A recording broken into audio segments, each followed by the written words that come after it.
بسم اللہ الرحمن الرحیم۔ السلام علیکم ورحمۃ اللہ۔ رب اشرح لی صدری ویسر لی امری واحلل عقدۃ من لسانی یفقہوا قولی۔ امید ہے آپ سب خیریت سے ہوں گے۔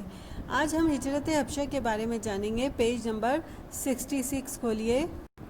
ہجرت کے لفظی معنی جدائی کے ہیں، ایک جگہ چھوڑ کر دوسری جگہ منتقل ہو جانا، اور دین اسلام کی روح سے اللہ کے دین کی سلامتی کی خاطر ایک جگہ چھوڑ کر دوسری جگہ جا بسنا ہجرت کہلاتا ہے۔ ہجرت کرنے والے کو مہاجر کہتے ہیں۔ 5 نبوی کا واقعہ ہے۔ مسلمان دن بدن مشرکین کے عتاب کا نشانہ بنتے اور کمزور ہوتے جا رہے تھے۔ ظلم کا پہاڑ اس بے دردی سے توڑا جا رہا تھا جس میں مرد تو مرد، عورتیں بھی محفوظ نہ تھیں۔ چنانچہ نبوت کے 5ویں سال حضور صلی اللہ علیہ وآلہ وسلم نے مسلمانوں کو حبشہ ہجرت کرنے کی اجازت دی۔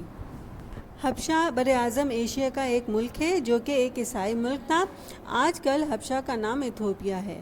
وہاں کا بادشاہ نجاشی بہت نیک دل اور انصاف والا تھا، اور اس کے انصاف پسندی کے چرچے عام تھے۔ حبشہ کی جانب 2 ہجرتیں ہوئیں۔ پہلی ہجرت میں 12 مرد اور 4 عورتیں شامل تھیں، جن میں حضور صلی اللہ علیہ وآلہ وسلم کی صاحبزادی حضرت رقیہ رضی اللہ تعالیٰ عنہ اور آپ کے داماد حضرت عثمان غنی رضی اللہ تعالیٰ عنہ بھی شامل تھے۔ اس ہجرت کے 3 ماہ بعد یہ افواہ پھیل گئی کہ قریش مکہ مسلمان ہو گئے۔ یہ سن کر مہاجرین واپس آ گئے، لیکن یہ خبر غلط نکلی۔ اب کفار مکہ کے ظلم و ستم پہلے سے بھی زیادہ بڑھ گئے۔ چنانچہ نبوت کے 6 سال حضور صلی اللہ علیہ وآلہ وسلم نے مسلمانوں کو دوبارہ ہجرت کرنے کا حکم دیا۔ اس طرح 83 مرد اور 19 خواتین ہجرت کے لیے حبشہ روانہ ہوئے۔ حبشہ کے بادشاہ نجاشی نے مسلمانوں کے ساتھ بہت اچھا سلوک کیا۔ مسلمان امن و سلامتی سے رہنے لگے۔ اس پر کفار مکہ کو غصہ آیا۔ کفار مکہ کے 2 ارکان پر مشتمل ایک وفد تحائف لے کر نجاشی کی طرف بھیجا اور مسلمانوں کی واپسی کا مطالبہ کیا۔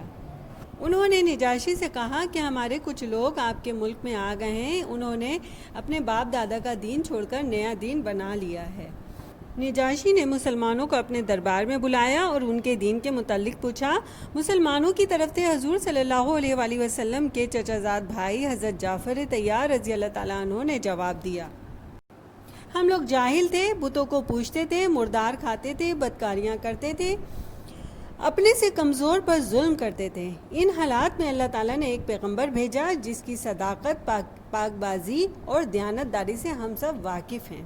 اس نے ہمیں خدا واحد کی طرف بلایا اور بتوں کی پرستش اور شرک سے منع کیا، سچ بولنے کی تلقین کی، امانت داری، پاک دامنی اور صلح رحمی کی تعلیم دی۔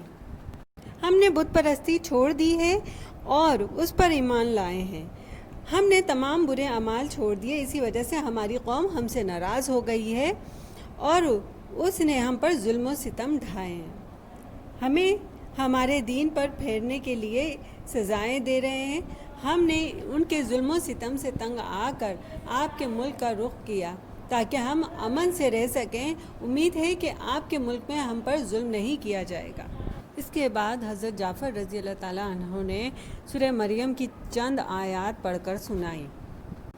کلام الہی سن کر نجاشی کی آنکھوں سے آنسو جاری ہو گئے اور کہا کہ خدا کی قسم، یہ کلام اور انجیل دونوں ایک ہی چراغ کے نور ہیں، اور مسلمانوں کے واپسی کا مطالبہ رد کر دیا۔ قریش مکہ دوسرے دن پھر دربار میں پہنچ گئے اور نجاشی سے کہا کہ مسلمانوں سے حضرت عیسیٰ اور حضرت مریم کے بارے میں پوچھیں۔ نجاشی نے مسلمانوں کو دوبارہ دربار میں بلایا اور حضرت عیسیٰ علیہ السلام کے متعلق اور حضرت مریم علیہ السلام کے متعلق پوچھا، تو حضرت جعفر طیار رضی اللہ تعالیٰ عنہ نے کہا کہ حضرت عیسیٰ علیہ السلام اللہ کے بندے اور اس کے رسول اور روح اللہ ہیں۔ ان کی والدہ حضرت مریم علیہ السلام ایک پاک دامن اور نیک خاتون تھیں۔ نجاشی نے کہا، خدا کی قسم، جو کچھ تم نے کہا ہے، حضرت عیسیٰ علیہ السلام اس تنکے کے برابر بھی اس سے بڑھ کر نہ تھے۔ نجاشی نے کفار مکہ کے تمام تحائف کو واپس کر دیا، اور قریش مکہ اپنی اس ناکامی کی وجہ سے مسلمانوں کے مزید دشمن بن گئے اور مکہ میں رہنے والوں پر ظلم و ستم میں اور زیادہ اضافہ کر دیا۔ مسلمانوں کے بہترین اخلاق کی وجہ سے حبشہ میں رہنے والے لوگ بھی مسلمان ہونے لگے اور اس طرح اسلام دوسرے علاقوں میں بھی پھلنے پھولنے لگا۔ پیارے بچوں، امید ہے کہ آپ کو چیپٹر اچھے سے سمجھ میں آ گیا ہوگا۔ پیج نمبر 48 کا کام کیجیے۔ جزاک اللہ۔